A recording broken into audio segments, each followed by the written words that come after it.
Dili ang tanan nga nagaingon kanako Ginoo Ginoo makasulod sa gingarian sa langit, kundili ang nagatuman sa kabubuton sa amahan nga naa sa langit makalilisan.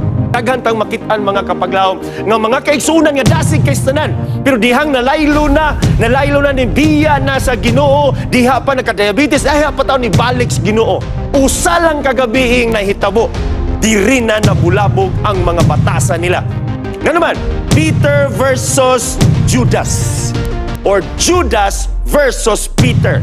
Dili basta ba dunay kalahian nilang duha. Okay?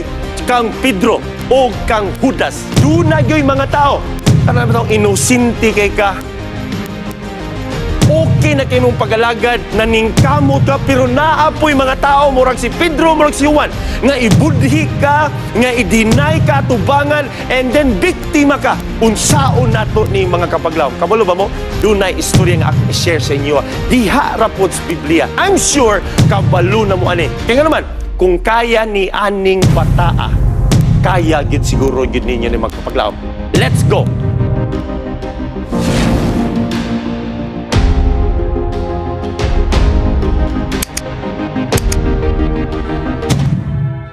Karong gabi ato ang tun-an mga kapaglaom.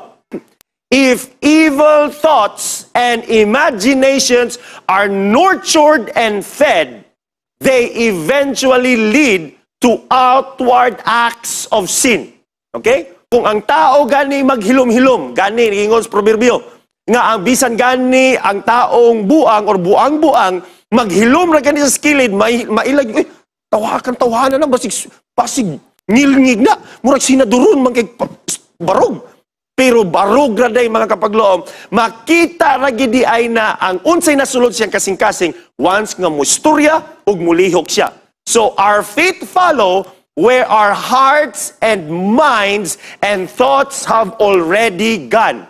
So in other words, kung unsay nakita nato sa tao karon, kung unsa na nato ang resulta nga dasig siya, unsa man gani atong iyang gihimo or gipang istorya karon, result na lang na mga kapaglaw, resulta na lang na sa iyahang unsay na sa iyang kasing-kasing. So, eventually, kung unsay imong gihuna-huna, imo gyud nang buhaton.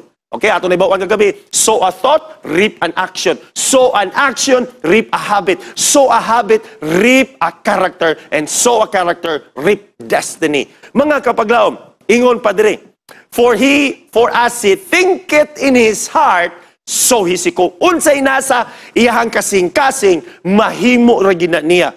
Busa mga kapaglaom. When wicked imaginations are formed in the heart, the feet will be quick to carry them out. Okay? So, kung unsa ganina sa una, normal gina igsoon, mabuhat ginagid. Kay ang ato ang brain, that is why it is called the central nervous system or the central nervous system sa ato ang lawas mga kapaglaom, because this is the brain. Diri tanan maghimo mga kapaglaom. Nganong gusto ka mo kampot? Because the brain tells you to do it. So kung unsay naas itong una-una, imagination na to, mabuhat gina mga kapaglaom. The paths that the feet follow in life reveal the condition of the heart, mga kapaglaom. That is why in mo na gisulti sa Matthew 12 verse 33. That is why karong gabi mga kapaglaom, do not tay pagahisgutan. Okay? Tulo ni sila ang kining duha ka mga tao na very quick to react yung kayo. And then gi-react nila kung unsay gipakita nila, kung unsay lang nasa kasing-kasing nila. And then atong hisgutan unya, kini bitang mabiktima puta aning mga tawhan ng quick to react gani mga kapaglaom. Unsa ang atong himuon? Tatanawa mga kapaglaom. Now, let's go to these two people, okay? Very common mga kapaglaom, very well-known disciples of Jesus. Yes, Peter versus Judas. Si Pedro versus si Judas, okay ha? Okay, dirita mga kapaglaom. Kining duha ka mga disipulos Ginoo, they were disciples of Jesus. Both of them were disciples of Jesus. Klaro di kina, tanawa. Morning ako ang topic mga kapaglaom, dili gyud ang tanan nga nagtawag kanako Ginoo makasulod. Kay gani kining duha mga kapaglaom, kini sila kuyog gyud ni Ginoong Hesus sa iyang 3 years, more than 3 years nga ministry diri sa kalibutan. Kuyog gyud sila sa gamhanang Ginoong Hesus. Pero something happened, sa unya na to i-reveal mga kapaglaon. Both of them were with Jesus during His ministry. Gani, both of them were witnesses of Jesus. Nakita nila katong pagluwa sa Ginoo sa yuta, gibutang sa mata, ang lapok nakakita, pagbangon nila sa Lazarus, tanan. They were all there witnesses of Jesus, mga kapaglaom. Pero mao lagi na, Matthew 7 verse 21, dili ang tanan.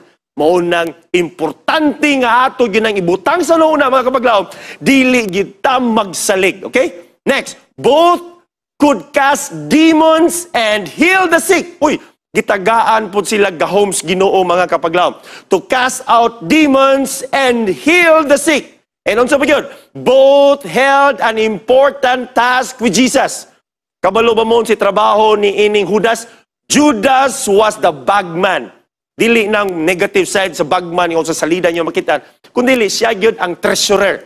And Peter was so quick, mga kapaglaom, siya murag nahulog ni sa spokesperson sa ilahang grupo. So duna ni sila important task, kuyog ni Ginoong Hesus. And then, mga kapaglaom, both sat at His feet, at Jesus' feet, witnessed His miracles and learned about the kingdom of heaven. So kining duha, mga kapaglaom, duol yun kay sila yun.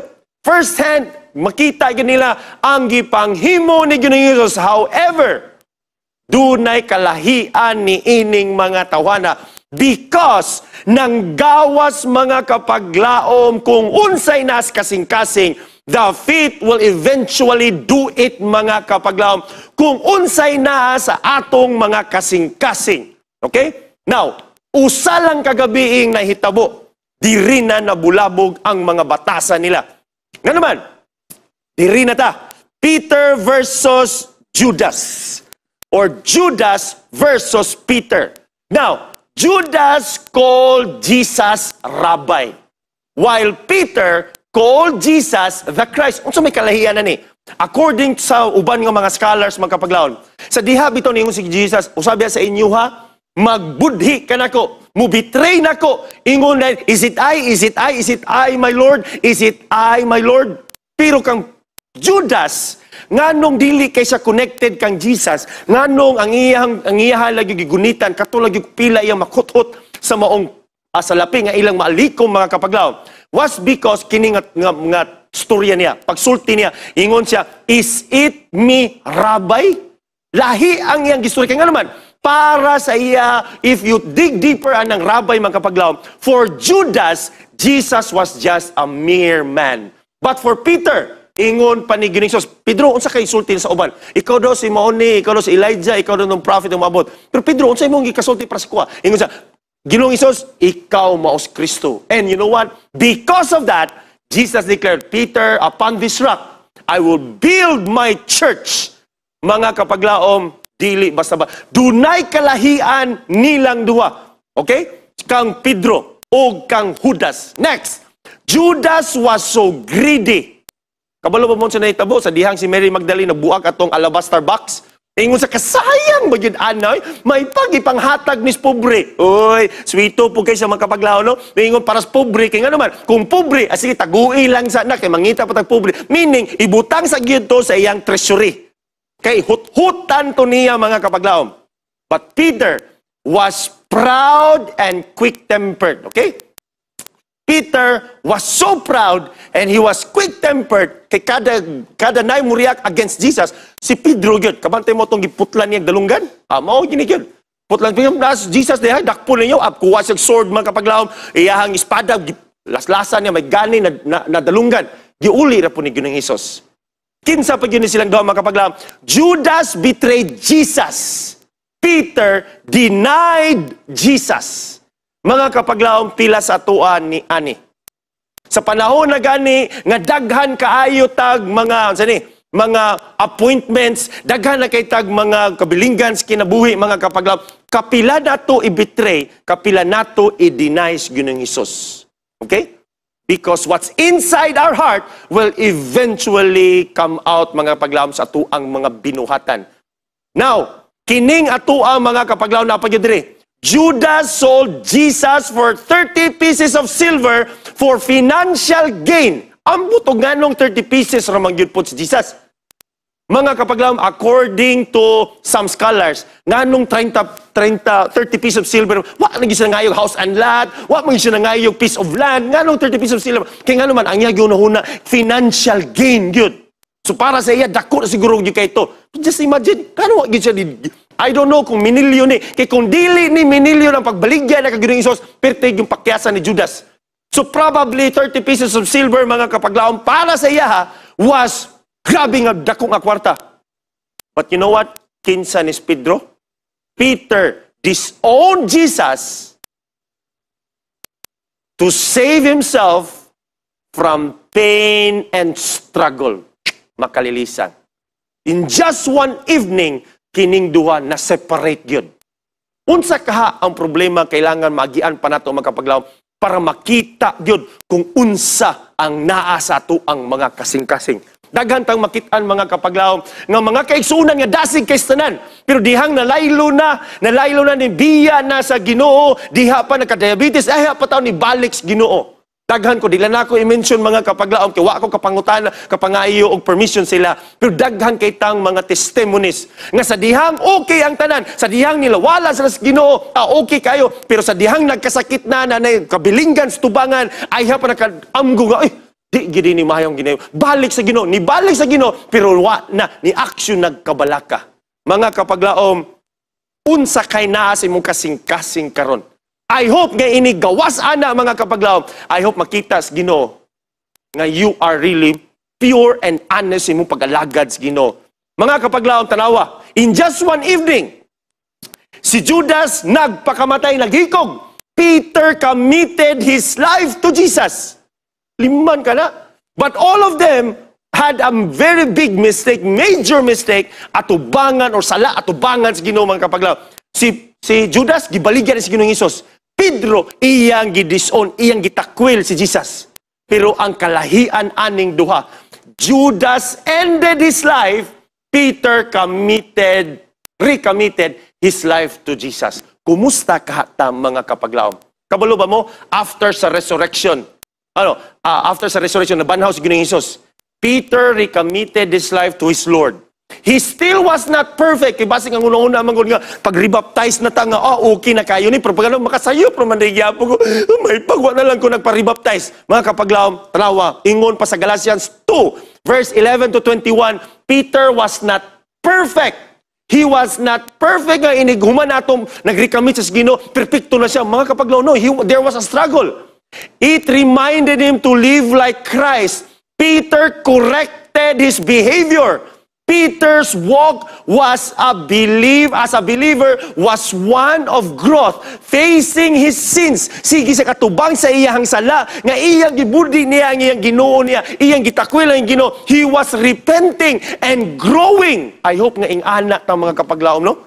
Nga nakasalata tubangan sa Ginoo. Katong atong gipamention mga previous nights nato nga mga sala nga dili gustos Ginoo. I hope nga atong pangayuag pasaylo. Ato abitong i-repent hinulsulan ug maningkamo ta og sama ni Pedro nga magbag-o mga kapaglaom. He put his faith in the right place in his Savior Jesus Christ and grew close in character to his Savior mga kapaglaom. Okay?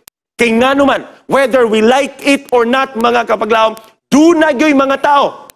They are quick to rush into evil. And kinira bang paghimo na to, mga kapaglaom, magbasig na kung kinsa ta. Pero the question tonight is, are you a victim? Biktima ba ka? Karami itong inosente kay ka. Okay na kayo mong pag-alagad, naningkamot ka, pero naapoy mga tao, murag si Pedro, murag si Juan, nga ibudhi ka, nga i-deny ka, tubangan, and then biktima ka. Unsaon nato ni mga kapaglaom. Kabalo ba mo? Doon na istorya nga akong i-share sa inyo. Diha rapods Biblia. But this story is a well-known story, and I'm sure kabalo na mo ani. Kaya nga naman, kung kaya ni aning bataa, kaya gid siguro gid ninyo ni mga kapaglaom. Let's go! Tuhan gapon ni siya. Unsa man ni, tell of the tape, David versus Goliath. The story is in 1 Samuel chapter 17. Akong giauhag ang tanan nga naa karon kapaminaw og nagtan-aw. You may take note mga kapaglaom because you can share this also with your friends. When you are facing these people nga they are quick to rush into evil, nga kita mabiktima mga kapaglaom, I want you to encourage, take note, kibasig makatabang ninyo mga kapaglaom. And so, dirita, unahon sa nato ning higante. Okay? Goliath. Who was Goliath? If you read mga kapaglaom sa 1 Samuel, mauni ang description ni Goliath. Okay? A champion from the Philistines. Mga kapaglaom, ang gadagan ba sa imuha? Ang mubiktima ba sa imuha? Ang villain, kung ingon pa sa, ang kontrabida ba sa imong kinabuhi? Nga dalikis tanan, nga mudaot sa imuha. Is he a champion? Nya kita, unsa raman tahon ta? Di magugog atraga gud ada pastor ba kay dato magugog kay na sila nya bantugan kina dungganon kayo na mga kapaglaom basig pareho ka ni David kay ngano man ang kontra biya nato Goliath, a champion from the Philistine. Next, he is almost 10 feet tall. Kabalo mo si 10 feet tall? Tanawan ng basketballan din na kanang ring sa basketball court, kanang ring mga kapaglaom. 10 feet tall na sa ingana ang ulo. Tama ng ulo ni Goliath. Okay? Plus, mulukso pa, plus naapay kamot, musubra yun og 12 feet. Makalilisang, higante yun mga kapaglaom. So pa yun? He had a bronze helmet. So makalisog, lisura yun aning problemaha yun eh. But you know what mga kapaglaom?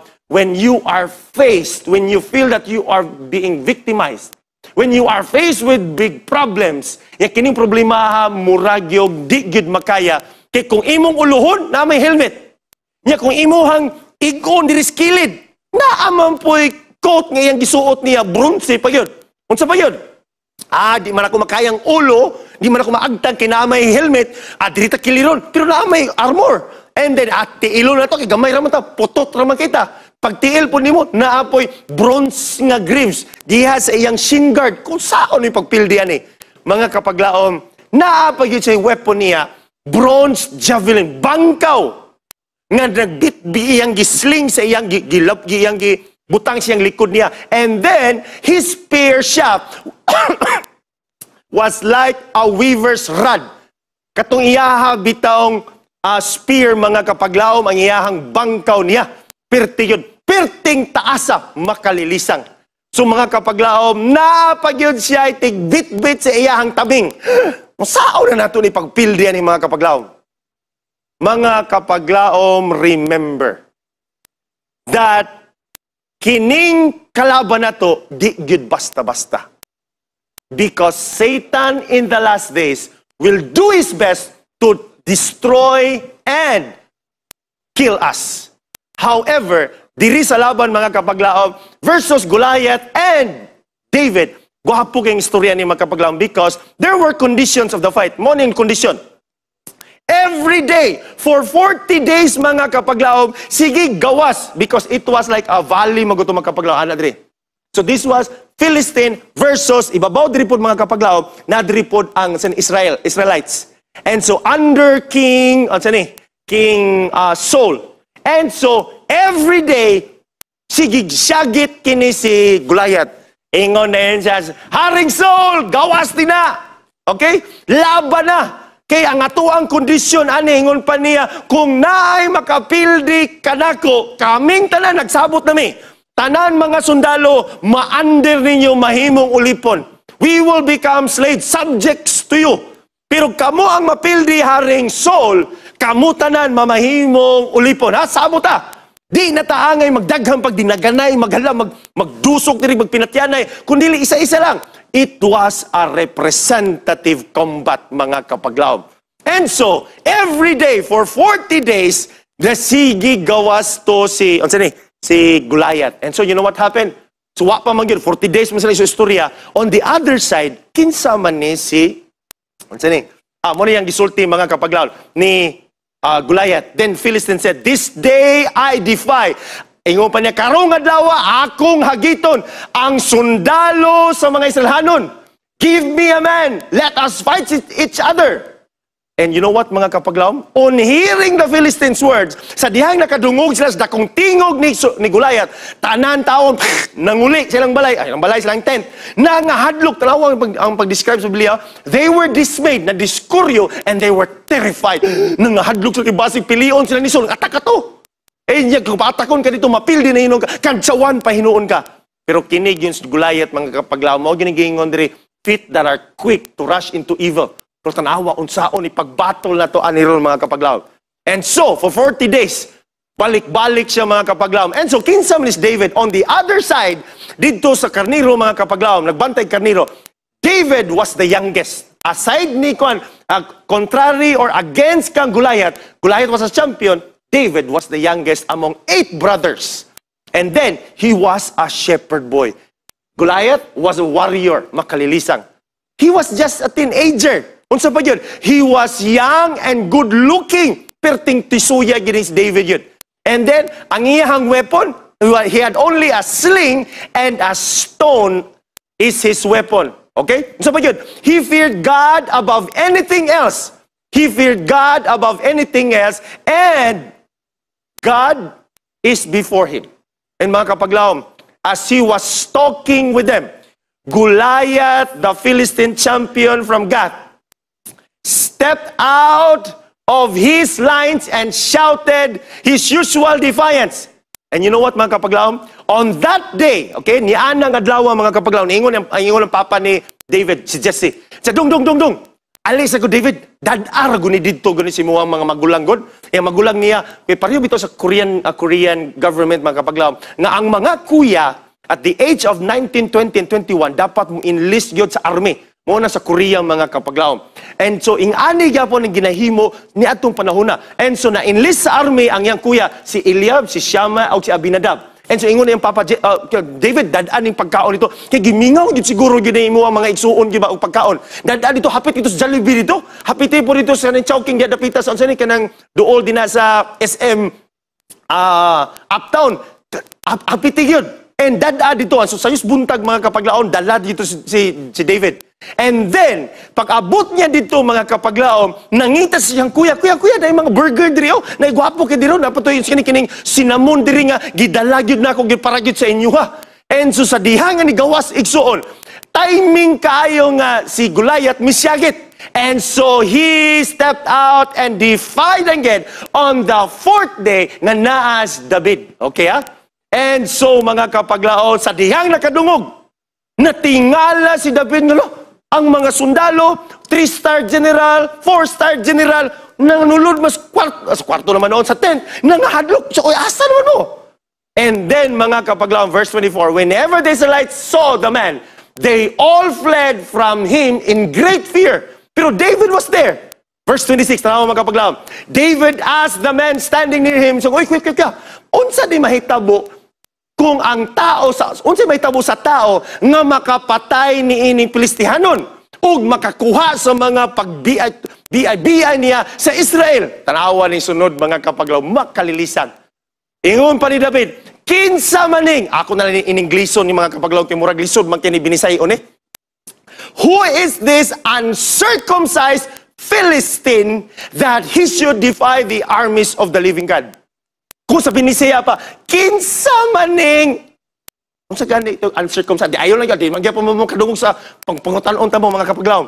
I-type na rin yun, unsa nang binisaya ng uncircumcised.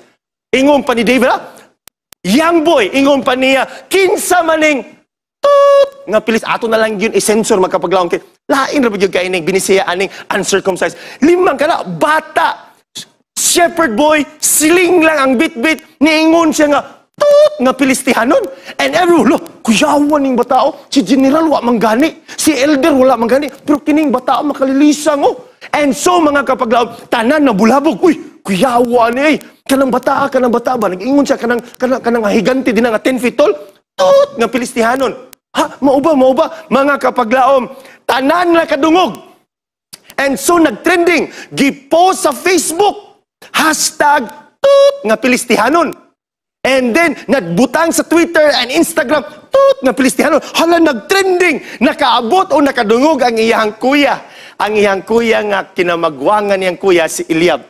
And so, mga kapaglaom, kuhaon sa nato ni dire, before ta mahibawan mga kapaglaom, kining unsay reaction siyang kuya, kung ikaw di ay, when you are victimized mga kapaglaom sa mga tao, nga paspas kayo, dali kayo mukatag o dili mao sa imuha, remember, number 1 nga gihimo ni David, dare to stand. Dali ra gyud mga kapaglaom, 5 ra ni sila kabog, DS ra ni, puros ra ni siya. Kanong DS man? Because David the shepherd.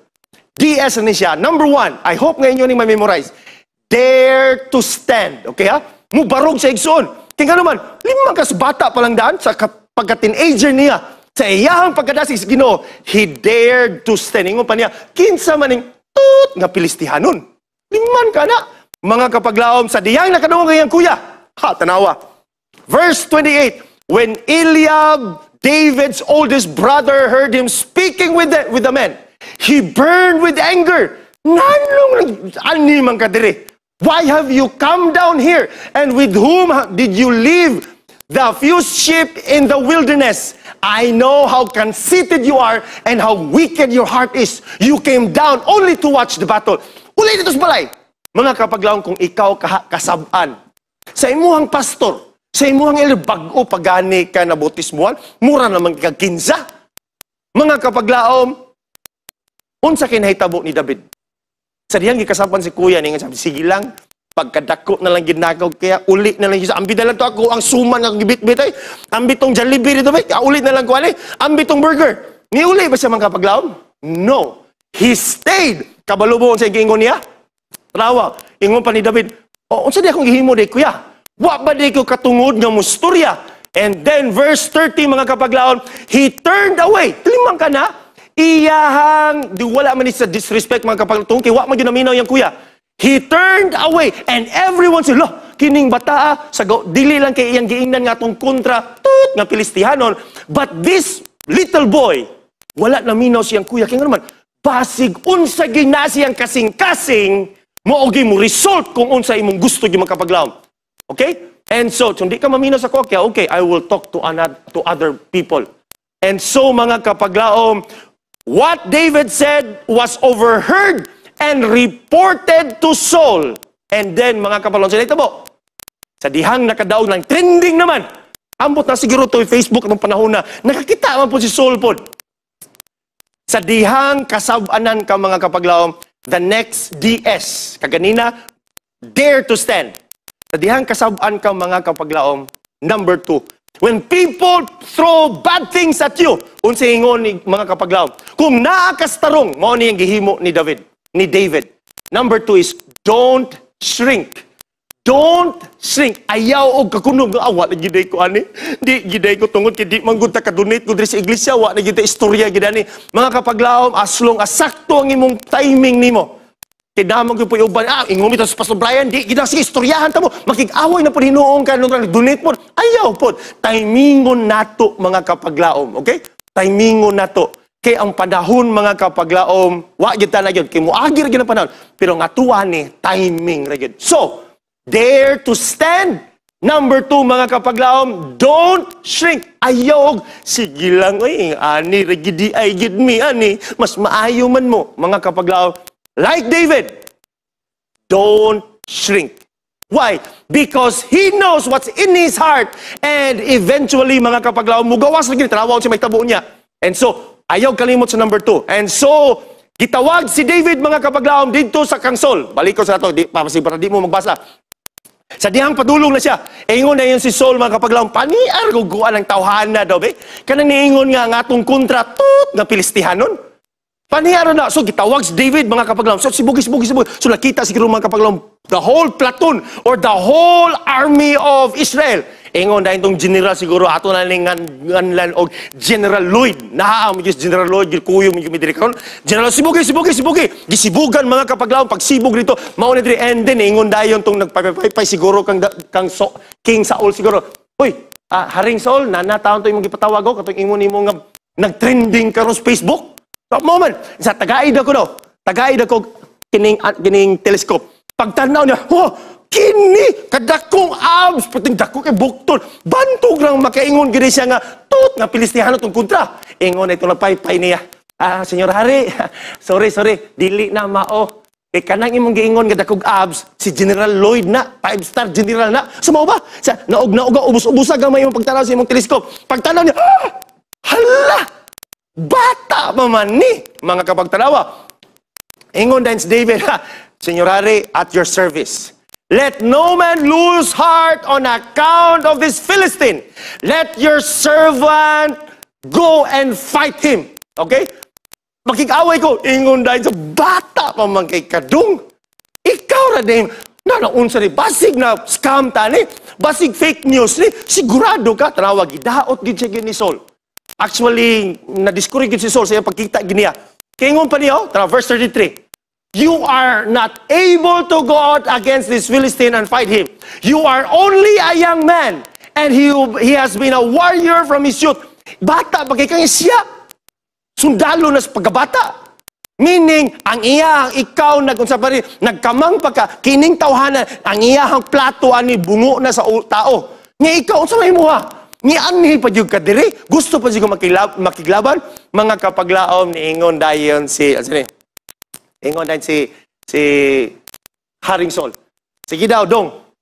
Kay ikaw may nianhin diri, ni-apply man ka og job. Ni-apply man kag trabaho, naa ba kay resume? Magpakita ba kag resume? Uy, mga kapag nagipanggitaan o biodata. Ingon po si David po, Senyor Hari, na ako'y USB diri. Pwede ninyo masaksak nis projector kaya ako ipakita sa mga army nimo. Sige daw, pakpakan. Projector, laptop, manggawas, magkapaglaw. Gisaksak ang iyahang resume, iyahang istorya, mga kapaglaw. Gipakita niya. Ingon, Padre, but David said to Saul, your servant has been keeping his father's sheep. Okay? Nakita na sa salida, mga kapaglaom. Ato lang i-modernize na para makita. May-imagine niyo, when a lion and a bear, basta kayo mga sundalo, hala, na-lion, na-bear po usahay. And then, nitangag o karniro. From the flock, unsay gihimo ni David, mga kapaglaom, bisag batang gamay. Ingon pa ni David, I went out after it. Gigukod na ko. Giduk-duk na ko ang ulo. O nabuyan niya ang karniro. And then, gigunitan na ko ang iyahang buhok. O akong gidunggab, o akong gipatay. Anak, mga sundapat, makalilisang maning bataa din eh. Di manini basta-basta. Mga kapaglaom, diritas ay katulong. So ito number 1 gani, dare to stand. Number 2, don't shrink. And number 3, mga kapaglaom, DS lang gihapon, is deliver your statement or show your experience. Mga kapaglaom, unsa kaha ang imuhang eksperyensya. Because dili na basta-basta kung unsay nasi mong kasing-kasing, mo automatically mo gawas gina, unsa kay mong kasinatian Ginoo. What has been your experience with the Lord? Mga kapaglaom, panahon ra ba nato masangpit ang Ginoo kalintorahuno ng atong anak? Panahon ra ba nato siya masangpit kung wa nay sudan sa balay? Mga kapaglaom, kumusta ka ang atong experience Ginoo matag adlaw? Or basic spare tire na lang ang Ginoo? Kung okay ang panahon, makalimot Ginoo. Pero nihit gani, pigado gani ang kalibutan, asa na may Ginoo ni? Makasimba. Kung sa panahon gani nga magusto ta mga kapaglaom o makapasar sa exam, muadto kita simbahan, magpaampo kita sa pastor. Ang pangutana, human nga makapasar ka, human nga wa ka nabagsak ka, asa naman ka? Mao gid akong pangutana mga kapaglaom. Asa naman tong mga nurses, mga teachers? Dasig pa ba gihapon sa iway? O kaha mo iway lang ta mga kapaglaom kay ngano, muambot ra batos pastor, magpabilin sa taoy. Mga kapaglaom, what is your statement? What is your experience with the Lord? I hope nga ato nang tulutimbangon mga kapaglaom. And then, mga kapaglaom, ingon pa ni David, your servant has killed both the lion and the bear. This uncircumcised Philistine will be like one of them because he has defied the armies of the living God. Kining tut nga Pilistihanon, ay nako, pariho rin siya Ginoo sa Senyor Hari. Mapariho rin sa itong kaniro naman nun, leon o ang uso. And so, mga kapaglaom, the Lord who rescued me from the paw of the lion and the paw of the bear will rescue me from the hand of this Philistine. Saul said to David, go, the Lord be with you. Mga kapaglaom, pagkanindutan, no? Declare your statement. Isulti ang imuhang eksperyensya. Mga kapaglaom. In other words, recall past victories. I-recall na ang imong makasinatian o giyon sa tas Ginoo. Sa unang panahon, magkapaglaom, naamag yun din ako, gapaminaw, yun ako magpapa karon. Grabe sa una, magkapagpitig yung paitag yung kinabuhi. But you know what? Napay times, mga kapaglaom, tungod, kinaglisod yun akong mama yun itong panahon na. Ang among makaon na yun, katubit taong, ingong itos TV gani, mga kapaglaom, nga ang akong papa magod kay gatrabaho na aga galampaso dia sa MVC sa una. And then, upat na may kaigsuon. Kaya kiwa lagi may makaon, mga kapaglaom. Ni uli akong mama, dala atong, saan katong, na-influensya bitaw sa TV gani, amo takagdungog mo atong mga karaan-karaan pa sa una, nga, bilihin niyo ito. Ihalo ito sa rice. Ihalo ito. Hindi lang tatangkad, pupugi pa inyong anak. Kaya, bilihin ito. Ihalo sa star. Ang inyong rice niyo, mahimong star rice. Unsa dito? Star margarine. Mga kapaglaom, nindot biya pipog kayo. Nakasulay gimik kaon ginana. Pero epektibo ba trawa? Ni taas o ni gwapo ni nas tubangan niyo. Ay, joke lang ha. Basi maninuod po mo maninuod po dayon po mo. Mga kapaglaom, but my mom will always say, ayaw gid mo kalimot kung giun sa tas Ginoo kaniadto kay karon makakaon bigit tag nindot. Mga kapaglaom, according to Ellen G. White, there is nothing to fear in the future unless we forget how God led us in the past. Mga kapaglaom, para sa inyo siguro kamay ra magay na experience niyo pastor. Kami gyud mas maayo, God bless. Please declare your experience to everyone para madasig mga kapaglaom. I'm sure daghan pa jud kaayo mo mga eksperyensya. Mas gamay pa jud kain, gamay ra gining ako agad mga kapaglaom. I challenge you. Be assertive sa mga experiences. State your case at ubangan sa Ginoo kung giunsa ka sa pagpanalangin niya mga kapaglaom. Then Saul dress diha na. Sige. God bless you. God bless dong. Kaya uy, look, hapit na ba yung time day mga kapaglaom? Hapit naman din magkuhan kining sige suotan na ni. Suotan ni kay nganong dako ra magtay mong kontra. And you know what, gisuot ni David mga kapaglaom ang iyang sanina ni David ni King Saul. Gisuot niya ang helmet. Pagtindog mga kapaglaom, pagsuot niya king bugat man. Ingon siya, Senyor Hari, tanggalo na ako ni na ako ni kaya. Sabi na, dako ra yung kontra nimo. Kasi suotan na niya ako ang kini ako ang armor nako. Pagsuot ni David, ay, Senyor Hari, bugat man kaayo ni. You know what? Gitanggal niya mga kapag. Mali ang gisulti niya. 39.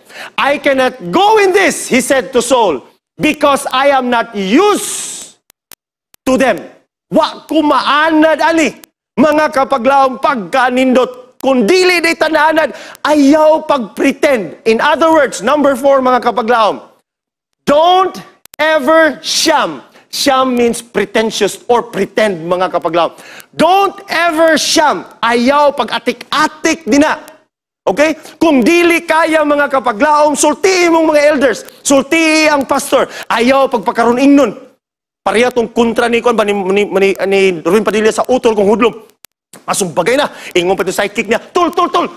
Tulungan kita, tol. Ingon na ni Ruben Padilla. Huwag kang makialam. Laban ko to. Uy, laban ko to. Atras siya. Sige daw. Sige, tol. Kaya mo, tol. Asong bagay na. Bunog naman siya. Siya, tol. Tulungan mo ako. Mga kapaglaom, ayaw pagpakaroon ingnon. Satan, our adversary, is more than 6,000 years old. Nga ikaw, pila may edad nimo? 20 anyos, 30, 60, 70 anyos? Mga kapaglaom, don't ever pretend nga magpakaroon ingnon ta. Do not ever pretend, mga kapaglaom. And so, he took off, kuha itong sanina, mga kapaglaom, o gibit-bit niya yung staff. He chose 5 stones. And you know the story. Ako na na-mention previous nights. Nga gipili siya glima just in case murisbak ang uban. And so, mga kapaglaom, tanawa. Nalimpay na yun, kaya katong adlawan, nakalisay na yun si Saul, Haring Saul, yung nanay representative, ninaog na, perting lipayan ni Goliath. Ay, salamat kayo sa Haring Saul. And so, sa dihang niya approach siya, mga kapaglaom, pagtanaw niya, ha? Bata man kayo ni. He looked David over and saw that he was more than a boy. Bata, glowing with health and handsome. And he displayed despised him. Ingon pa nila, ali diring bataag ka. Nganong naman kay hikot nila. Unsa ko iro? Unsa ko iro? Kay imo kong dadan o bunal? Hali diri. Tanawa. Tayo sa gisulti niya mga kapaglab. Kami, umarika. Trawa kay himuon, giti kang pulburon ron. Ako gigibahog na imong lawas. Mga kapaglab, tanawa ang gingon ni David. David said how confident he is sa diyang sa gahoms Ginoo. Ingon pa ni David, only a boy named David. Di ba kanta? You come against me with sword and spear and javelin. But ako, I come against you in the name of the Lord Almighty, the God of the armies of Israel, whom you have defied. And we know the story, mga kapaglaom, only a boy named David, only a little sling, only a boy named David, but he could pray and sing. Only a boy named David, but 5 little stones he took, and 1 little stone went in the sling, and the sling went round and round. And 1 little stone went in the sling, and the sling went round and round and round and round and round. Mga kapaglaom, and pagwitik, mga kapaglaong, basta kay hit-seeking missile, igo, you can, boom! Basta kay knockdown taon ang higanti, mga kapaglaong. Why? Because, morning gisulti ni David, you come to me with sword and spear, but I come to you in the name of the Lord Almighty, the God of the armies of the living God. His weapon was divine hand saves. Ang gamhanang kamot muluwas gayod makalilisang. Mga kapaglaom, doon na ba'y experience ni mo karon? Ginatamay ba ka? Kung unsay na sa imong kasing-kasing karon, mga kapaglaom, I hope nga atong itugyan na sa Ginoo. Dili na instant nga maana na mga kapaglaom. It is a gradual change because we are in this stage sa sanctification stage. We are molded every day in the likeness of Jesus. I hope na atong eksperyensyahan gyud ang Ginoo, mga kapaglaom. Tanawa, ingon pa ni Dre. All those gathered here will know that it is not by sword or spear that the Lord saves, for the battle is the Lord's, and He will give all of you into our hands. Pagkaninduta, mga I hope ing ani ang tanan, mga batan-o na to, mga hamtong na to, nanay, tatay, auntie, uncle. All those gathered here will know that it is not by sword or spear that the Lord saves, for the battle is the Lord's, and He will give all of you into our hands. Mga kapaglaom, what is your experience? Kung unsay naa sa atong kasing-kasing karon, mo reflect ra ba gyud na sa atong binuhatan. Are you greedy? Are you full of envy? Are you hateful, mga kapaglaom, sa tuang previous nga mga gabi? Remember, God hates them. But if you are willing to give everything for the Lord, mga kapaglaom, because the battle is not ours, the battle is the Lord's, and He will save, not with sword or spear, because according to Zechariah 4 verse 6, not by might nor by power, but by my Spirit. Mga kapaglaom, I hope that you will not forget this message. God is still in control.